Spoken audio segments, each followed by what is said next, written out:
থমকে রয়েছে রাজ্যের পাঁচটা মেট্রো প্রকল্প। কেন? বছর বছর কলকাতা মেট্রোর ক্ষতির ক্ষয়রান বাড়ছে। কেন? কেন মেট্রোর এক্সপানশনের কাজে রাজ্য সহযোগিতা করতে ব্যর্থ? এবার কলকাতা মেট্রোর ভয়াবহ ক্ষতির জন্য সরাসরি মমতার সরকারকে কাঠগড়ায় তুললেন কেন্দ্রীয় রেলমন্ত্রী অশ্বিনী বৈষ্ণব। ঠিক কোন জায়গায় রাজ্যের গাফিলতি নজরে আসছে? যাবতীয় পরিকল্পনা তৈরি থাকা সত্ত্বেও কেন মেট্রোর কাজ এগোচ্ছে না? কিভাবে তিল তিল করে মমতার সরকারের জন্য লোকসানের মুখে পড়ছে কলকাতা মেট্রো, জানবো আজকের ভিডিওতে।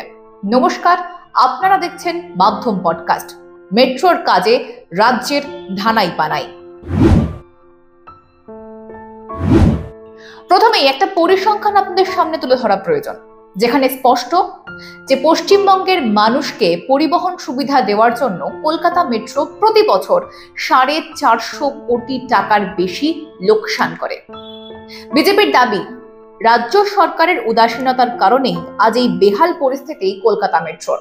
ধুঁকছে প্রকল্প, পাহাড় প্রমাণ ক্ষতি মেটাতে রীতিমতো হিমশিম খেতে হচ্ছে রেল মন্ত্রককে। কেন তা হবে? যেদিকে তাকাবেন সেদিকেই থমকে রয়েছে মেট্রোর কাজ। সেক্টর 5 মেট্রোর কাজ তো বিগত বেশ কয়েক বছর ধরে চলছে। আর কতদিন লাগবে সেটা শেষ হতে? শেষ তো দূরস্থ, কোথাও কাজই শুরু হয়নি।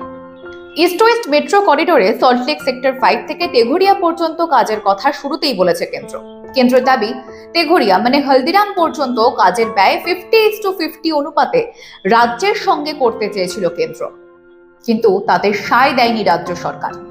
বরানগর টু ব্যারাকপুর, নোয়াপাড়া থেকে বারাসাত, জোকা টু বিবাদীবাগ, মেট্রোর কাজের অবস্থা তথৈবচ। কেন? কারণ রাজ্য ব্যর্থ, রাজ্য সরকার ব্যর্থ, কখনো ট্রাফিক সরাতে ব্যর্থ, কখনো জমি জট কাটাতে ব্যর্থ, আবার কখনো জলের লাইন অন্যত্র সরিয়ে নিয়ে যেতে ব্যর্থ। আর কতদিন চলবে এই ধানাই পানাই? জীবিত অবস্থায় আদৌ এই কাজ দেখে যেতে পারবেন কিনা এখন সেটাই অনেকের মনে লাখ টাকার প্রশ্ন। আসলে বিষয়টা হচ্ছে, প্রশ্ন করলে নানান টালবাহানায় আসল প্রসঙ্গ থেকে সরে যাচ্ছে রাজ্য সরকার। কেন কোন ইন্টারেস্টে সরে যাওয়া হচ্ছে? 2021 সাল থেকে 2024 সাল পর্যন্ত তথ্য দিয়েছে রেল। তাতেই দেখা যাচ্ছে 2021-22 অর্থবর্ষে কলকাতা মেট্রোর ক্ষতি হয়েছে 487.37 কোটি টাকা। 2022-23 অর্থবর্ষে যা দাঁড়ায় 424.24 কোটি। 2023-24 অর্থবর্ষে এই ক্ষতির পরিমাণ দাঁড়ায় 465.11 কোটি টাকা। ক্ষতির কারণ বলতে গিয়ে একাধিক প্রকল্পের কথা তুলে ধরেছে কেন্দ্র। আপনারা স্ক্রিনের ছবিতে সেই তথ্য দেখতে পাচ্ছেন। আর এর ফলে খরচ বাড়ছে, প্রচুর পরিমাণে খরচ বাড়ছে কলকাতা মেট্রোর। প্রতি 100 টাকা আয় 450 টাকা খরচ হচ্ছে মেট্রো রেলের। এটা যে কত বড় ক্ষতি তা নিশ্চয়ই আর বলার অবকাশ রাখে না। এত ভয়ানক অবস্থা মেট্রো রেলের, যে কোনো মুহূর্তে যা তা রকম ক্ষতি হতে পারে। আর সেটা যে মমতার সরকারের জন্যই, সেটা কিন্তু সংসদে দাঁড়িয়ে সাফ জানিয়েছেন কেন্দ্রীয় রেলমন্ত্রী অশ্বিনী বৈষ্ণব। জোকা থেকে বিবাদীবাগ পর্যন্ত রেল প্রকল্পের কাজ তথৈবচ। নোয়াপাড়া থেকে বারাসাত, সেই প্রকল্পের কাজ চলছেই। বরানগর থেকে ব্যারাকপুর 12.5 কিলোমিটারের পথ, এক বিন্দুও কাজ এগোয়নি।